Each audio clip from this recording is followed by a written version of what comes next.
Hello and welcome back. It's Sylvia and Peter talking about mental health. You know us by now, so no introductions are necessary. We talk about mental health, and today we talk about behaviors in the workplace. There's so much press about bad behavior in the workplace, and we just wonder, where does it come from? And are bad behaviors actually the only behaviors that we have in the workplace? It's interesting you say that, Peter, because people's, even when you're talking on the intro there, immediately bad behaviours have sprung to my mind, and I had to almost like correct myself that there are good and bad behaviours, but we seem to be always drawn and talk about the bad behaviours. But there are so many brilliant behaviours in the workplace, and let's just remember that there are good and bad. But if we focus or look at bad behaviours, what is a bad behaviour? Organisations will have their handbooks, they'll have their codes of conduct. But what is good behaviour for me, bad behaviour for me, may be different for you. Someone may behave in a certain way. I might think they're acting aggressively. You may say they're acting assertively. A lot of the time it's a matter of perception, and that's where it can get very muddled, for want of a better phrase, as to what is an acceptable behaviour. Code of conduct will say acceptable behaviour, but how is that defined? It's really, really difficult, I think, really difficult. It is difficult, and I think it's because we take ourselves into work. We're supposed to take all of ourselves into work. I do believe we take part of us into work, and we leave the home stuff part of us at home, and we put on the work part of us and become the work person for the hours we are at work. But we're still mostly who we are. We don't become a completely different person. So we must be taking our behaviors from outside of work into the workplace. And outside of work, the boundaries are probably wider. We go into the workplace, and there's a nice little frame called, as you mentioned, the code of conduct, the staff handbook, acceptable behaviors, because somebody has responsibility for other people. So there has to be some kind of rules. Whereas when you are out and about in life outside of work, those rules may be more blurred, and you think, well, nobody moans about my behavior here. Why all of a sudden is that not good enough at work? It's an interesting point there you say, because I remember when I was struggling many, many years ago, to your point, I left all that stuff at home. And when I went into work, I had my workplace hat on, I had my mask on. However, in hindsight, looking back at that then, there were times when I recognised I was more irritable, snappy, than I would normally be. Now, is that an acceptable behaviour?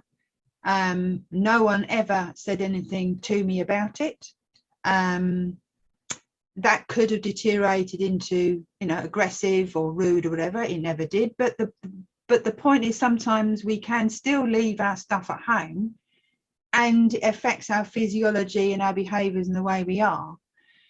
But it's how is that addressed in the workplace? And as you say, if someone doesn't have that awareness, they may behave in a certain way outside of work. Bring your whole self to work. What is acceptable behaviour in the workplace? Just thinking about the word, rude. What might be rude for me won't be for you. And it's really quite a dilemma for people to work out what behaviour is acceptable and what isn't.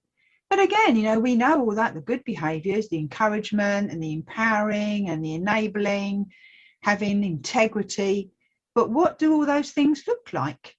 If I'm acting with integrity, how do I demonstrate that? It's not like it's a pen or a book or a paper or a phone, you can see it. How do I know? So then how do you identify what's a bad behaviour and what are the levels of that behaviour?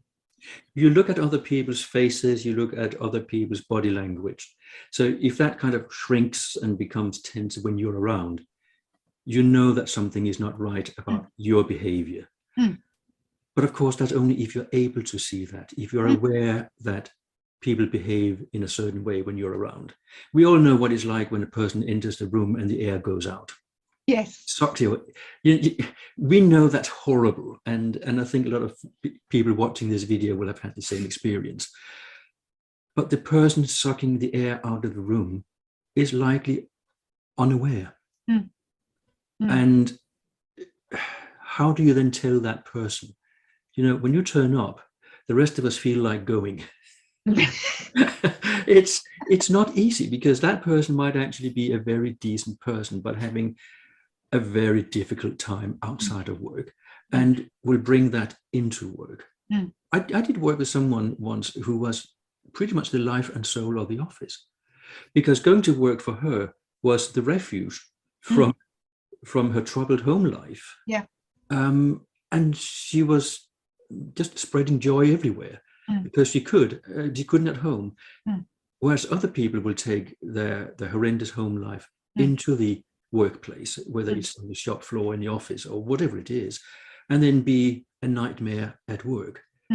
So I have a lot of people who ask me for anger management as part of my services, my therapy.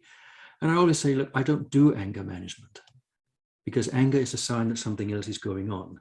So of course we're allowed to be angry from time to time, but if there's this persistent anger, it comes from somewhere else that makes your fuse very short. So we figure out, what is that? And it could be at work, it could be at home. But if the reason is at home, you will take that anger into the workplace, won't you?